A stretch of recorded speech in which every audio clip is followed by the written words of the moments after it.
Hello, everyone, and welcome to the Art of Learning Self-Love in your Veda.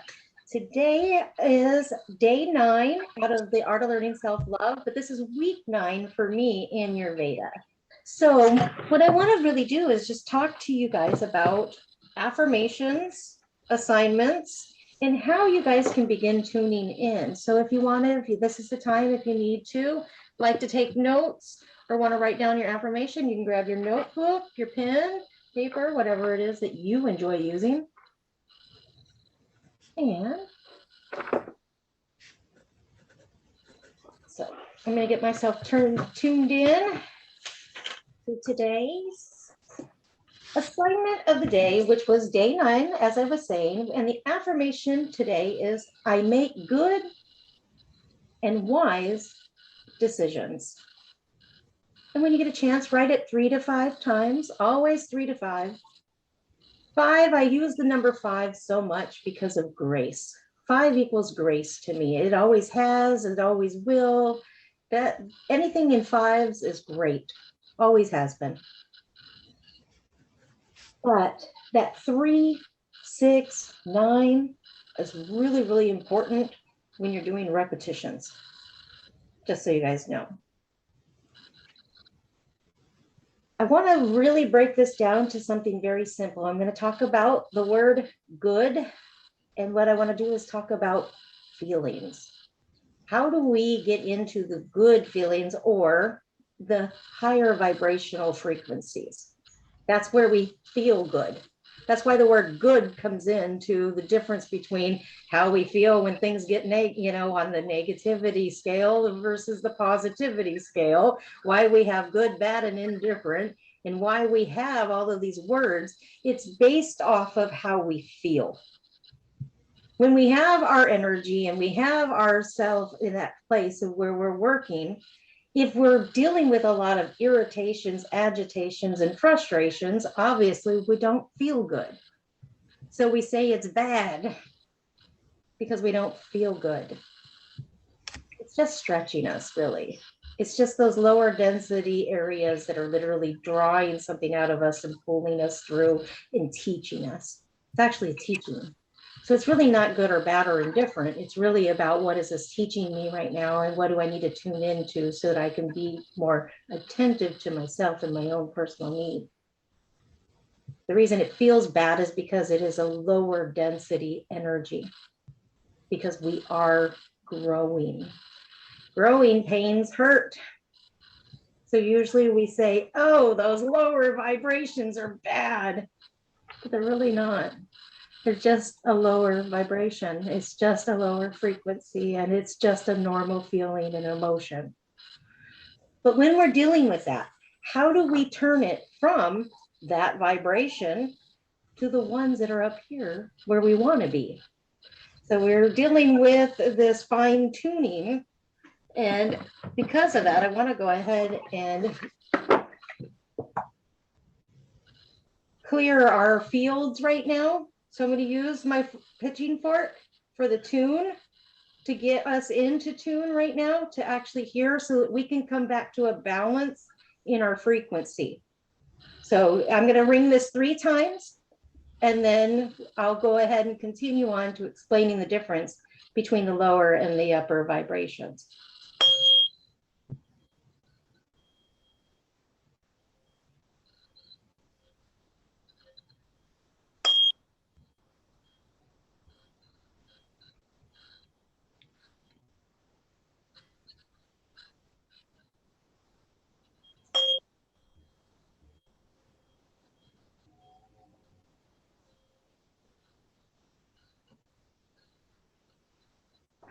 So tuning in truly means to pay attention, to look into, to sitting down for a moment and really giving it our full attention.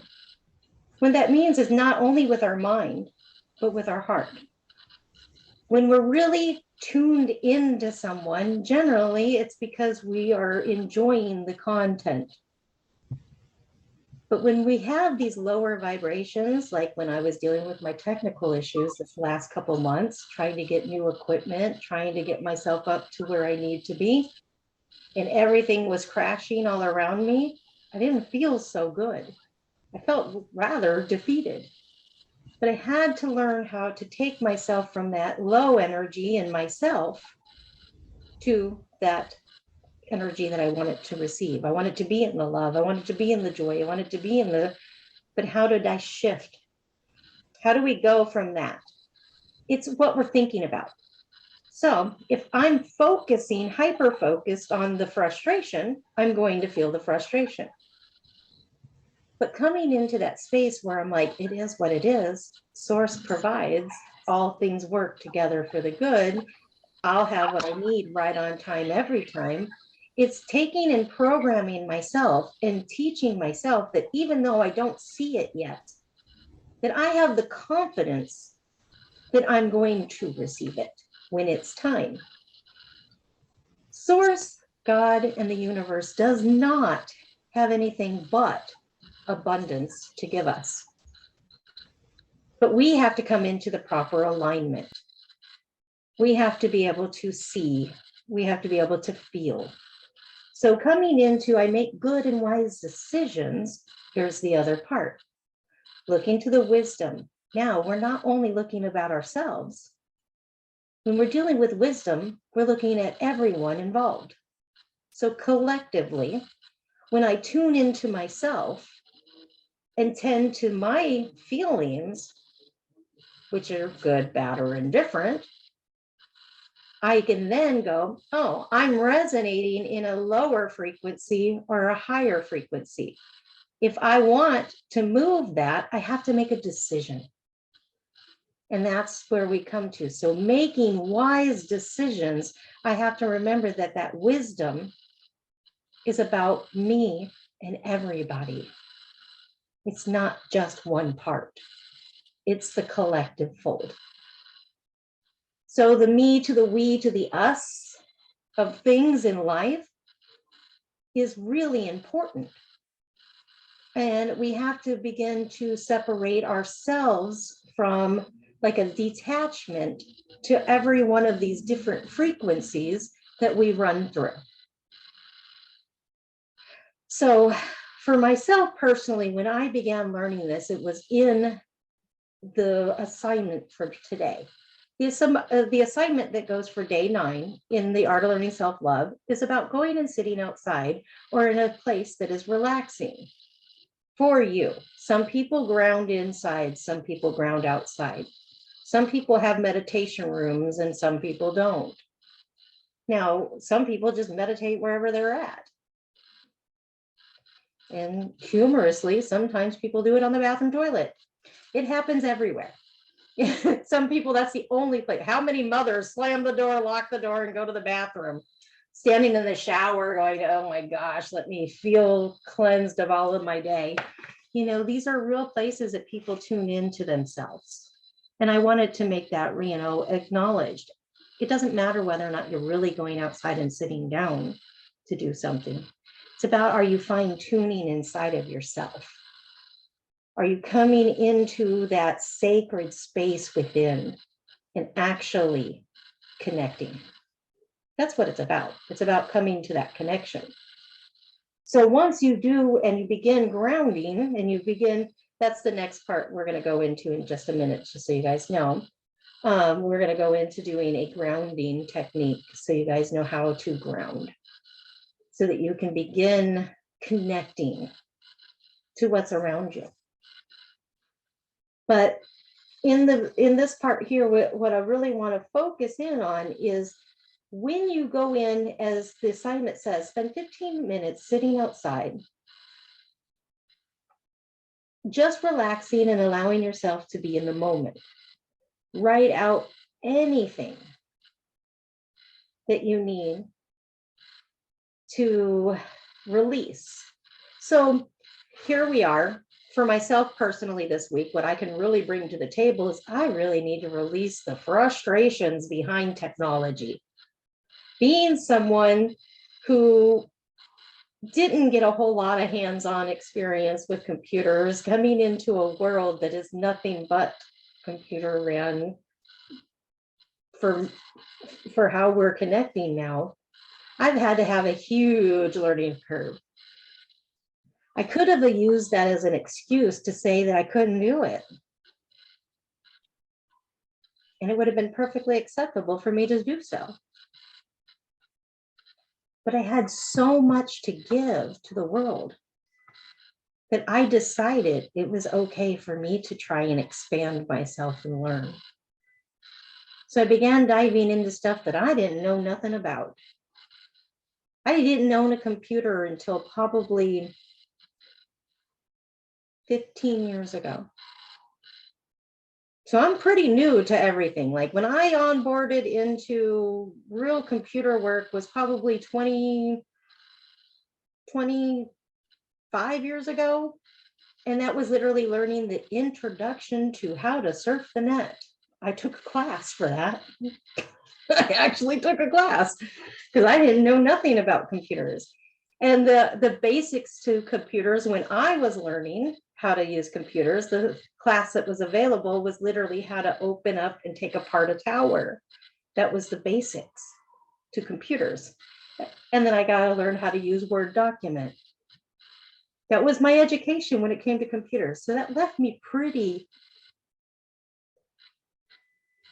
incompetent, like, to say the least. But it wasn't that I couldn't learn those things. But how often do we have experiences when we're young, when it comes to learning something, that literally blocks us? A great example is for myself personally, something I didn't even understand until the last year of my life, my hearing. I missed a lot because I wasn't hearing. And until I got proper tools to begin hearing, I wasn't tuning in the way the rest of the world was. I was tuning in through vibration. I speak those languages and people look at me like I have 10 heads. I'm an alien. There's something wrong with me, but there's not. It was just how I was able to connect to the world around me. The funniest part was Joe tried to tell me a couple of weeks, about a week and a half ago, that my hearing loss was actually my superpower. Being born hearing impaired was a superpower. And I didn't want to accept that the first time I heard it because I was too wounded at the moment about the fact that I didn't have the ability everyone else had. I was feeling it. I was in that low vibration. I was feeling pain. I couldn't comprehend how this device worked in front of me that I'm sitting here talking on, other than pushing a couple buttons and making this part happen.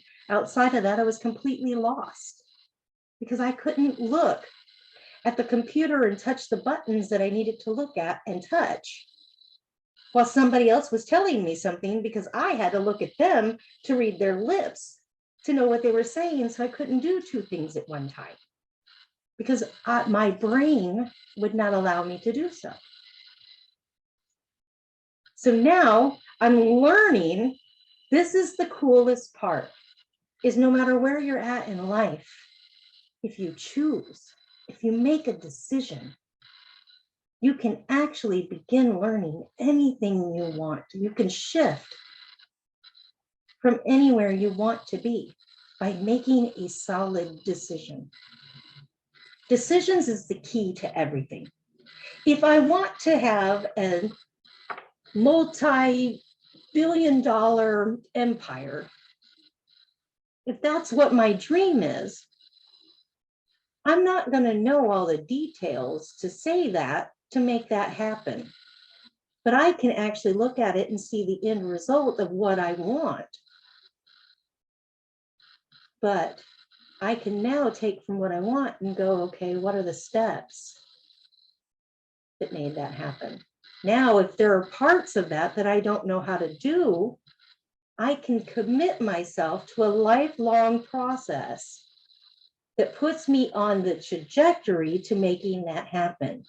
But along the way, I may feel that there are setbacks when they're really not.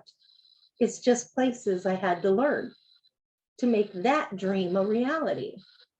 So to make that dream a reality, I got to come back to where I am and where I am today and say, oh, well, I don't know all the computer skills that I need to have to make that happen. So now it's my responsibility to go back and learn those tools so that I can do it. Oh, I'm not capable of hearing. So let me go get the device that needs to go in my ear so I can hear you, so that I can comprehend what I need to do, so that I can begin typing while someone's talking behind me, because now I can hear that.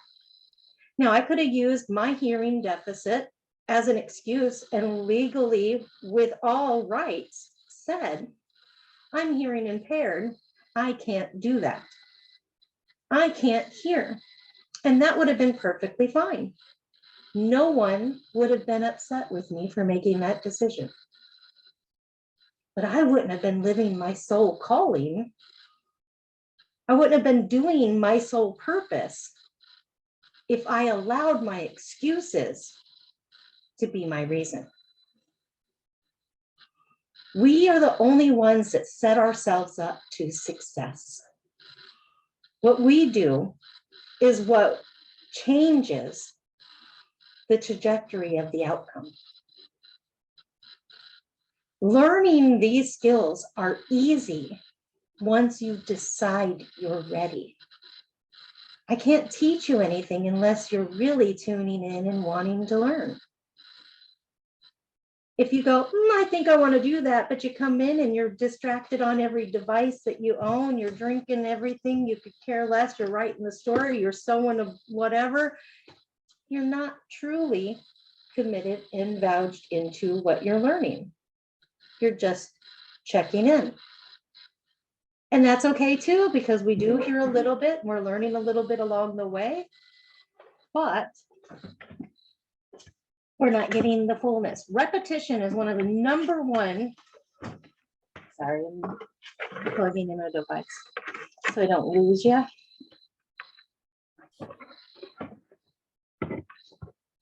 Like I said, it's been a lot of tech issues lately. I'm learning as I go.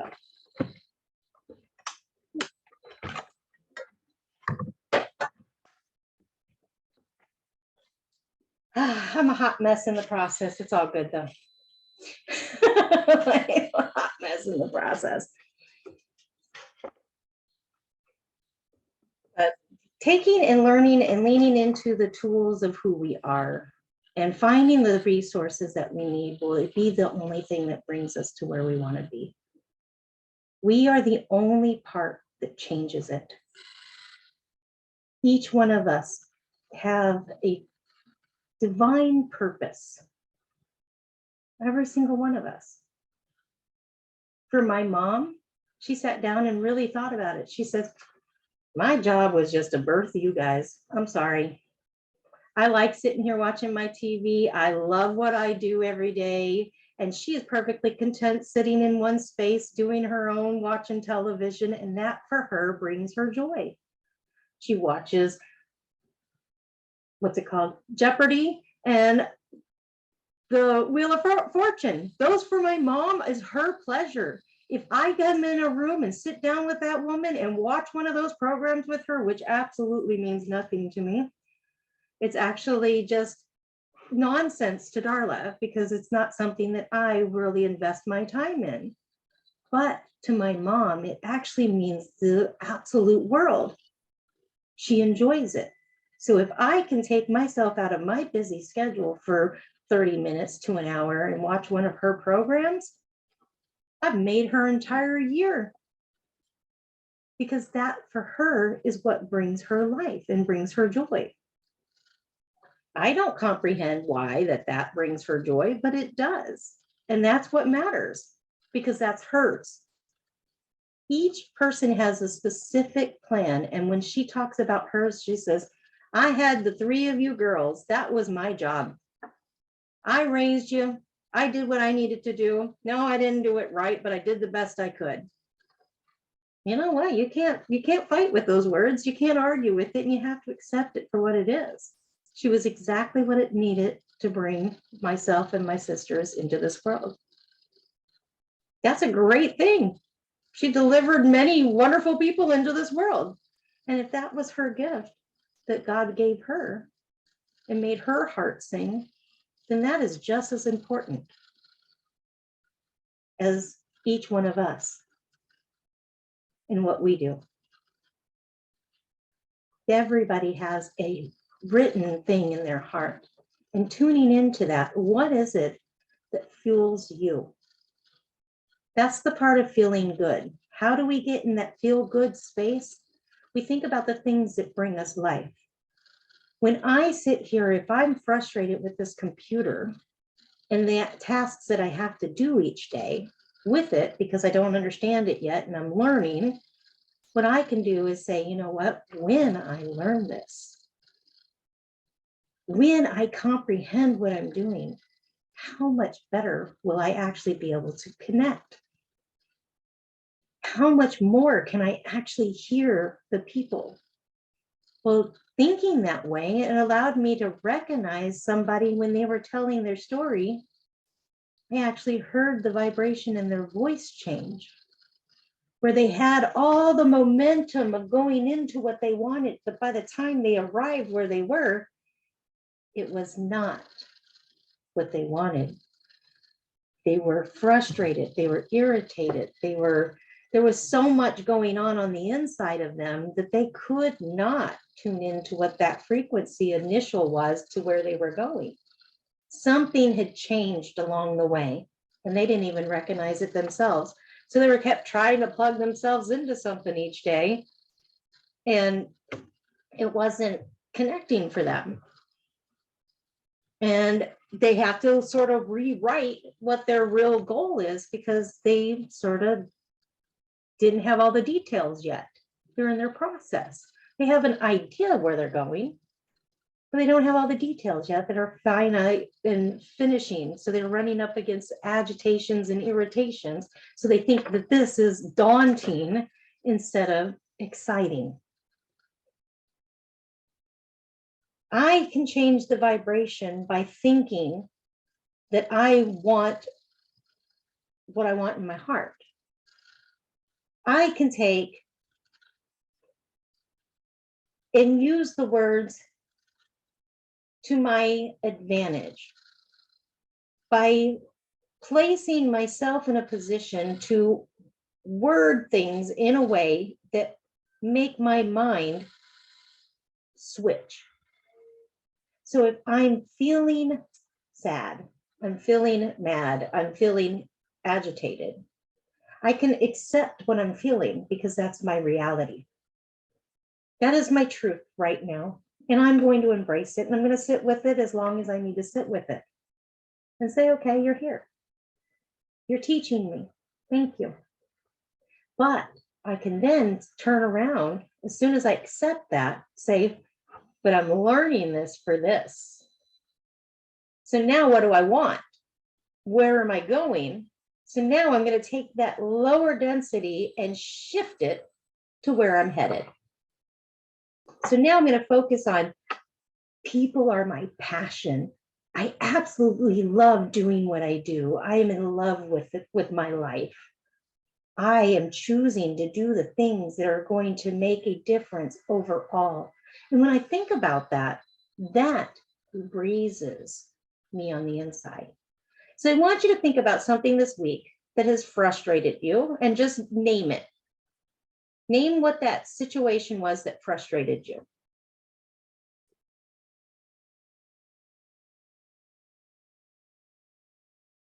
Either one ready?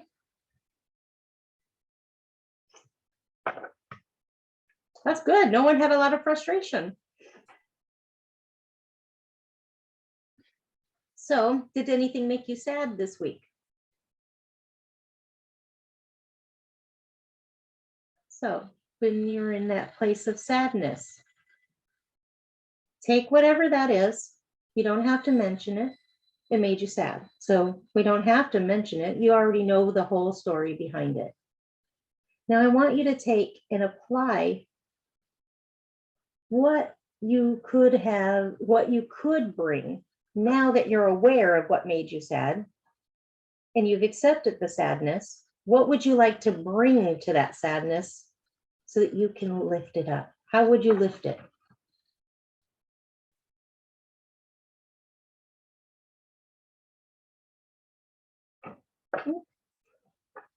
Jane, you're muted. What would I like to bring to the sadness? Yeah, if you have sadness, what would you like to bring in there? Well, the only thing I know to bring is love, is, because sadness is something that's outside of us. It's because we're deeming that something is making us sad. Mhm. Well, nothing is making us sad. It's what we tell ourselves. So what can I tell myself? That, well, the love's still there. There's still, there's gratefulness, there's joy, there's appreciation and fulfillment, and then also to say, yeah, it's okay to feel sad. Acceptance and surrender. So I guess it's a myriad of things. Perfect. Perfect. See, where I'm going with this is taking you for you acknowledging when we do have.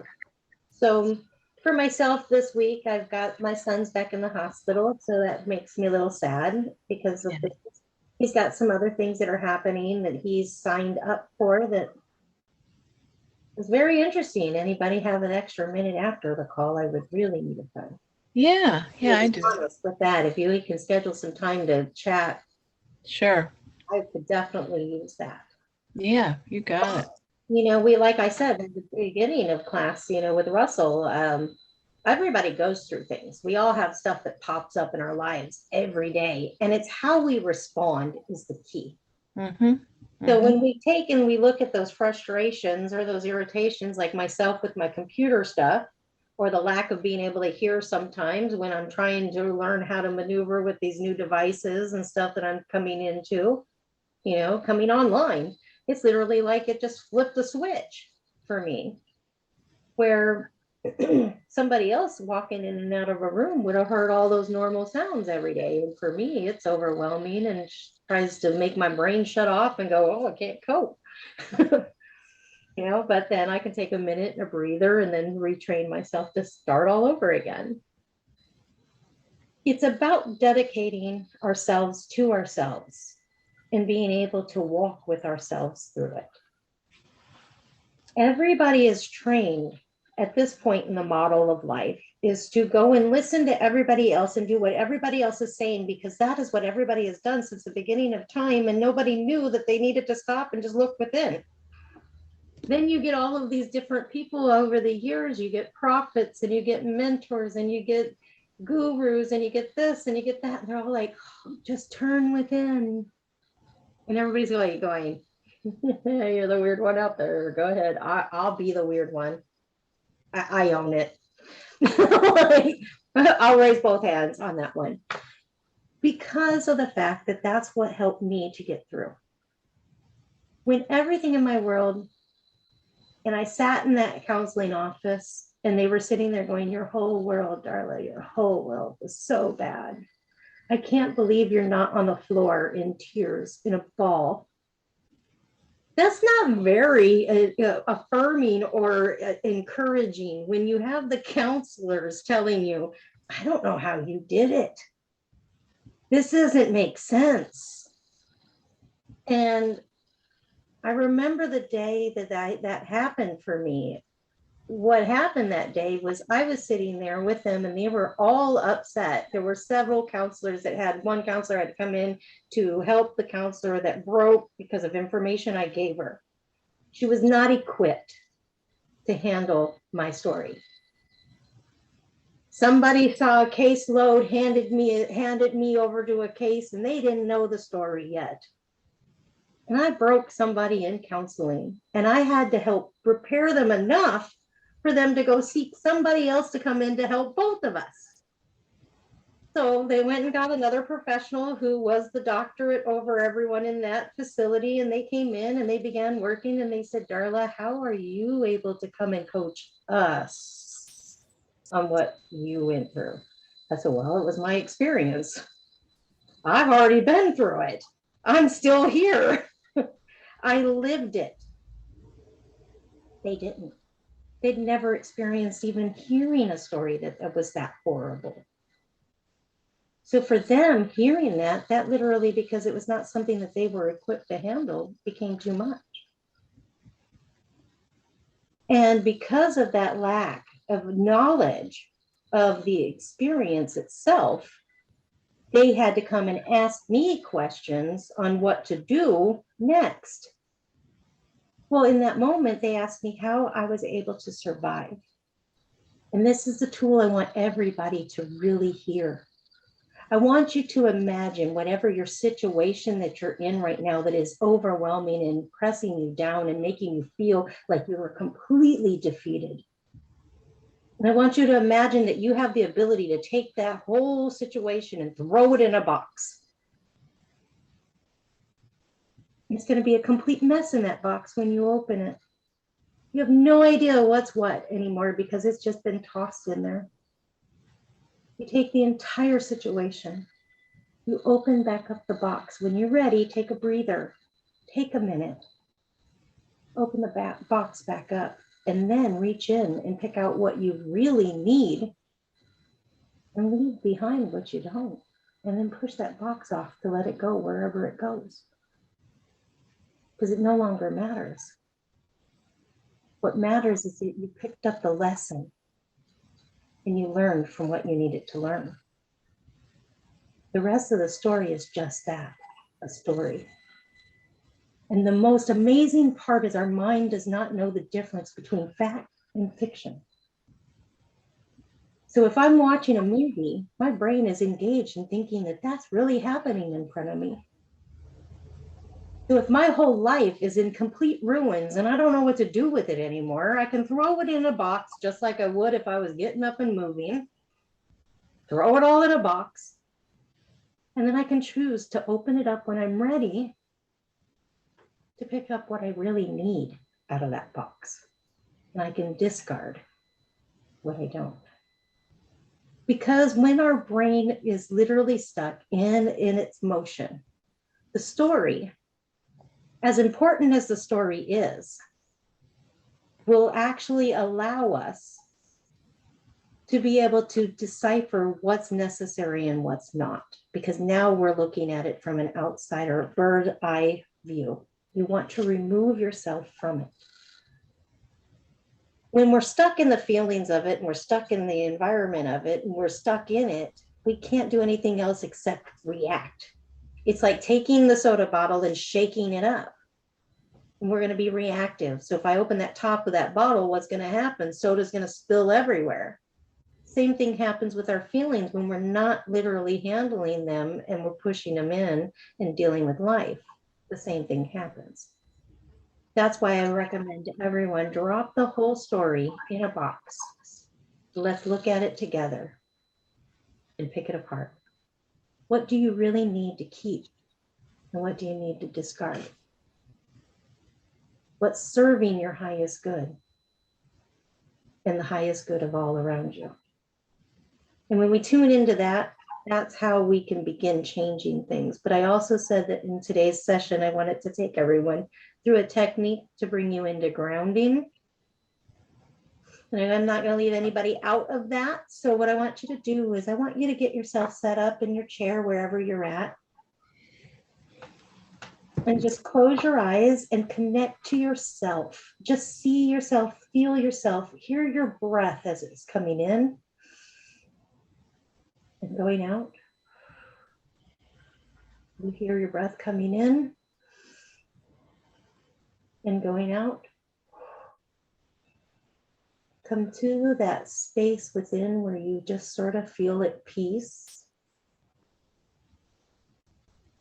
And in that stillness, I want you to imagine that from your tailbone, that like the branches of a tree, There are roots that are coming out from the tailbone and from your feet. And they're white, light, energetic. And they're alive. And they're going deep, deep, deep down, down, down into the ground. But you can see this light as it's curling around the center, the magma of the universe, of Earth. Allowing for you to take deep root in keeping yourself in this place so that all things around you can find their way. Just like the story of the acorn, when the earth presses it down into the soil, the rain is hit, everything is pressed back down. That root grows out of the end into that acorn and takes root.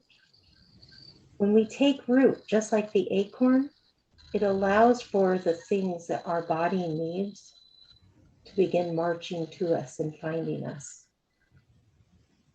So go ahead and leave yourself always connected to the earth. When you don't feel that connection, go outside, take your shoes off, walk in it when it's warm. Don't get frostbite. Don't do it in the snow if you're in a snowy area. It hurts. But you can also touch an electrical outlet. You know, it's got the two lines up and down and then the round hole. If you put your finger over the top of the hole, it actually is a grounding point in your home. So if you can't feel grounded, you can touch that as well. But keep yourself in that space always. Breathe in and exhale. And allow your nutrients to begin marching to you today. Go ahead and wiggle your fingers and toes. Tune back into here and now. And get ready for a whole new allotment of life to come marching in your front doors of life.